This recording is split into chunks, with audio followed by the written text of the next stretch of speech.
Le roi Salomon a dit, jouis donc du bien-être, et voici, cela aussi est vanité, Ecclésiaste 2, 1, 2. L'apôtre Paul a dit, j'ai appris à être content dans les situations où je me trouve, Philippiens 4, 11. Salomon était un roi extrêmement riche, qui ne s'est privé de rien. C'était aussi un sage qui réfléchissait au sens de la vie sur la terre. Dans la Bible, le livre de l'Ecclésiaste nous fait part de ses expériences et de ses réflexions.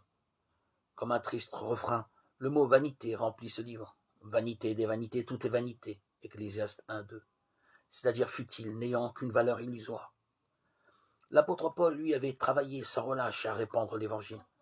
Lorsqu'il était âgé, presque tous ses ennemis l'ont abandonné et ses enseignements ont été négligés.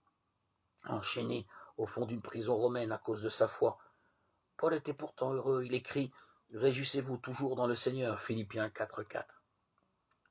Salomon éprouve de l'amertume et une grande insatisfaction. Chez Paul, rien de tel, mais une joie intérieure réelle, durable et profonde. Dieu sait choisir ses porte-paroles. Réjouissez-vous toujours. Dans la bouche d'un roi complet aurait été peu convaincant. Vanité des vanités dans la bouche d'un prisonnier délaissé aurait été bien compréhensible. Mais chose étonnante, c'est le roi qui s'avoue insatisfait alors que le prisonnier est heureux. Salomon a cherché le bonheur sur la terre et il est resté sur sa faim. Paul a trouvé sa joie en Jésus-Christ, monté au ciel. Ce prisonnier heureux nous livre son secret. Je considère toute chose comme une perte à cause de l'excellence de la connaissance du Christ Jésus, mon Seigneur. Et j'estime comme des ordures, afin que je gagne Christ. Philippiens 3, 8.